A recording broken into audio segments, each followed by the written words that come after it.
வணக்கம் நண்பர்களே, இது தமிழ் நண்பன் சர்க்கட் சேனல். இப்போ நான் பார்க்க போகிறது மெட்ராஸ் ஹைகோர்ட் ஏஜ் ரிலாக்ஸேஷன் சம்மந்தமான தகவல் தான்.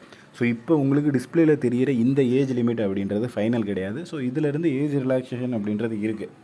ஸோ ஃபஸ்ட்டு வந்து யார் யாருக்கெல்லாம் இருக்குது, என்ன ஏஜ் லிமிட் அப்படின்றத ஃபஸ்ட்டு பாருங்கள். பிசி கேண்டிடேட்ஸ், எம்பிசி கேண்டிடேட்ஸ் அப்படின்னா சரி, பிசிக்கு வந்து 32, எம்பிசிக்கு 34, எஸ்சி எஸ்டி கேண்டிடேட்ஸ்க்கு 37. இதுதான் வந்து ஏஜ் லிமிட். இந்த டேட்டுக்குள்ளே பிறந்திருக்கணும் அப்படின்றத அவங்க டேட் வைஸ் மென்ஷன் பண்ணியே சொல்லியிருக்காங்க. 1992, 90, 87 அப்படின்றது.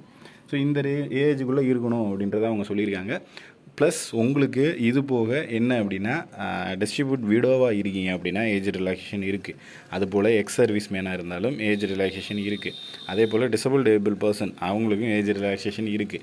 ஸோ இதையும் தாண்டி ஹையர் செகண்டரி, அதாவது நீங்கள் 12ஆம் வகுப்பு +2 படித்திருந்தாலோ அல்லது டிகிரி படித்திருந்தாலோ உங்களுக்கு வந்து ஏஜ் ரிலாக்ஸேஷனில் நீங்கள் வருவீங்க.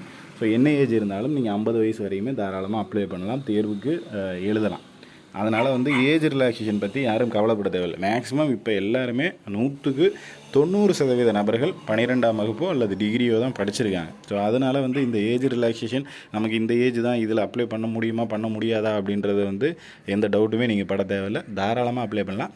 அப்புறம் இன்னொரு விஷயம், அப்ளை பண்ணும்போது இப்போ வந்து ஒரு 10ஆம் வகுப்பு தகுதி தான் கொடுத்துருக்காங்க அப்படின்னா நீங்கள் 10த்தோடு நான் நிறுத்திக்கிறேன் அப்படின்ற மாதிரி 10th வரையும் உங்களோட குவாலிஃபிகேஷனை குறைச்சி காமிக்காதீங்க தயவு செஞ்சு. ஏன்னா இப்போ நீங்கள் டிகிரி படிச்சிருக்கேன், நான் டபுள் டிகிரி படிச்சிருக்கேன்னா அது எல்லாத்தையுமே அதில் காமிங்க. அதில் காமிச்சிங்கன்னா தான் உங்களுக்கு வந்து எக்ஸஸாக மார்க் கிடைக்கிறதுக்கு வாய்ப்புகள் இருக்குது. அதே போல் ஏஜ் ரிலாக்ஸேஷன்லேயும் உங்களால் வர முடியும். நீங்கள் ஒரு வேளை ஒரு 36, 37 நெருங்கியிருக்கு அப்படின்னா நீங்கள் பாட்டுக்கு திடீர்னு எனக்கு 10th குவாலிஃபிகேஷன் தானே, சரி நம்ம 10th மட்டும் அப்ளை பண்ணுவோன்ட்டு 10th அப்ளை பண்ணிட்டீங்கன்னு வச்சுக்கோங்க. அது என்ன ஆயிடும் அப்படின்னா உங்களால் வந்து தேர்வுக்கு உள்ளே போக முடியாத ஒரு கண்டிஷனில் ஆகிடும். ஏஜ் வந்து பார் ஆகிறதுக்கு கூட வாய்ப்பு இருக்குது. ஸோ 10th மட்டும் அப்ளை பண்ணிங்க அப்படின்னா.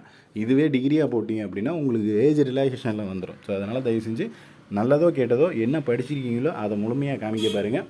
மார்க் வேறு எந்த இடத்துலையும் குறைச்சி போடுவாங்க, அந்த மாதிரிலாம் யாராவது ஏதாவது சொல்லுவாங்க. தயவு செஞ்சு அதெல்லாம் நம்பாதீங்க.